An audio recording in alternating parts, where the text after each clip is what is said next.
ሰላም ውድ የአብ ኒውስ ተከታታዮች እንደምን ቆያችሁ? የዕለቱ ዋና ዋና መረጃዎች ይዘንላችሁ ቀርበናል። አብራችሁን ቆዩ። በቅድሚያም የሀገር ውስጥ ዜና። የዘንድሮ የ12ኛ ክፍል ሀገር አቀፍ ፈተና በበይነ መረብ ለመስጠት ዝግጅት እየተደረገ መሆኑን የትምህርት ሚኒስቴር አስታውቋል። የትምህርት ሚኒስቴሩ ፕሮፌሰር ብርሃኑ ነጋ እንደተናገሩት የ2018 ዓ.ም የሚሰጠው የ12ኛ ክፍል ማጠናቀቂያ ፈተና ሙሉ በሙሉ በበይነ መረብ ብቻ ይሰጣል ተብሏል። ላለፉት ዓመታት በወረቀትና በበይነ መረብ ሲሰጥ የነበረው የዘንድሮ ዓመት ግን ሙሉ በሙሉ በበይነ መረብ ለማድረግ ለክልሎች በቂ ኮምፒውተር እንዲሁም ከኢትዮ ቴሌኮም ጋር በመተባበር አስተማማኝ የኢንተርኔት ኔትወርክ እንዲኖር እየተሰራ ነው ተብሏል። መቀጠል ትችላለህ ዮኒ።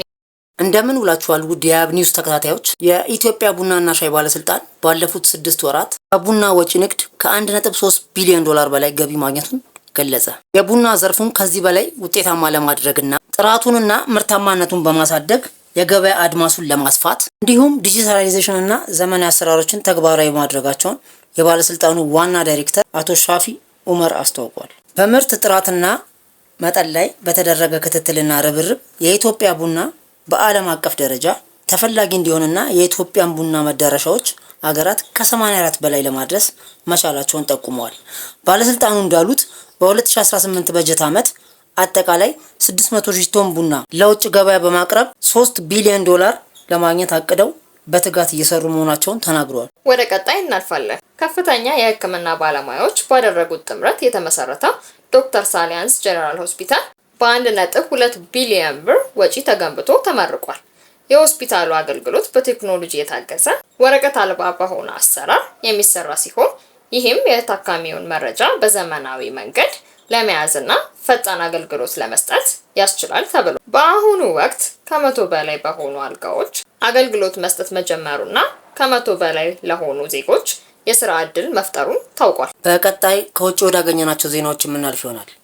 ዘ ዋሽንግተን ፖስት በ1877 የተመሰረተና በአሜሪካ በየዕለቱ የሚታተም በዋሽንግተን ዲሲ ሜትሮፖሊታን አካባቢ በጣም ተወዳጅና ተነባቢ ጋዜጣ ነው። ጋዜጣውን በመቶ ሺዎች በየዕለቱ የሚያነቡትም ሲሆን ከ2 ሚሊዮን በላይ የበይነ መረብ ተመዝጋቢዎች አሉት። ከኒውዮርክ ታይምስ እና ከዎል ስትሪት ጆርናል በመቀጠል ሶስተኛው ምርጥ ተነባቢ ጋዜጣ ነው። ከተመሰረተበት ጊዜ አንስቶ እስካሁን ድረስ በተለያዩ ባለቤቶች ስር ሆኖ አልፏል። በተለያዩ ስኬትና ኪሳራ እንዲሁም የኤዲቶሪያል ውጣ ውረድ ውስጥ አሳልፏል። ከ2013 ዓ.ም ጀምሮ ላለፉት 13 ዓመታት የዓለማችን አራተኛ ሀብታም የሆነው የአማዞን ባለቤት ጄፍ ቤዞስ በ250 ሚሊዮን ዶላር ገዝቶ እያስተዳደረው ይገኛል። ከሰሞኑ በአንድ ቀን ከ300 በላይ የሚሆኑ ጋዜጠኞችን በአንድ ቀን ከስራ አባሯል። ይህም ድርጊት ብዙ ሰዎችን ያስደነገጠና ድንገተኛም ጭምር ነው። ጋዜጠኞቹ የስራ ቅነሳ ከዜና ክፍል፣ ዓለም አቀፍ ዘገባ ክፍል፣ የዕለት ዜናዎች ያሉ የፖድካስት ክፍልን አካቷል። ይህ በሆነ ማግስት ደግሞ የፖስቱ ዋና ስራ አስፈጻሚና አሳታሚ ዊል ሉዊስ በገዛ ፈቃዱ ስራውን ለቋል። እንቅርት ላይ ጆሮ ደግፍ እንዲሉ ይህ ግዙፍ የዜናና የመረጃ ተቋም ለመገንባት ከ100 ዓመታት በላይ እንደፈጀና በአንድ ጀንበር ሊፈርስ ይችል ይሆን እንዴ የሚል ስጋት አጭሯል።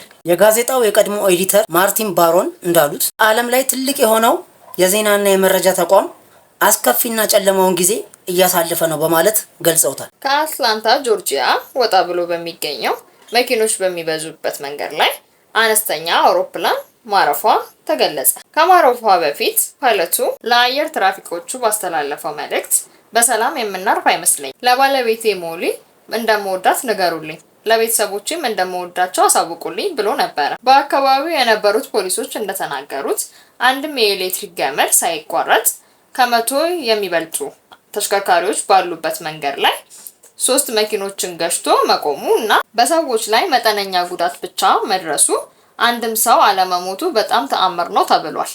የ2026ቱ የክረምት ኦሎምፒክ ጌም በጣሊያን እየተካሄደ ነው። በጣሊያን ሚላን ከተማ አስለቃሽ ጭስ ርችት እየተተኮሰ ነው።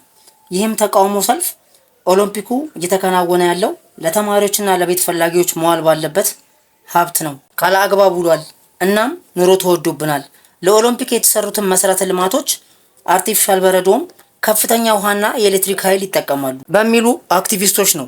በዚህ ሁሉ ውጥረት ውስጥ የኦሎምፒክ የክረምት ጨዋታው እየተካሄደ ነው። የአብ ኒውስ ተከታታዮች ለዕለቱ የያዝናቸውን ዜናዎች በዚያው አበቃን። ላይክ፣ ሼር፣ ሰብስክራይብ ማድረግ እንዳይረሳ። በቀጣይ የሀገር ውስጥና የውጭ ዜናዎች ይዘን እስከምንገናኝ ድረስ ቸር ቆዩ።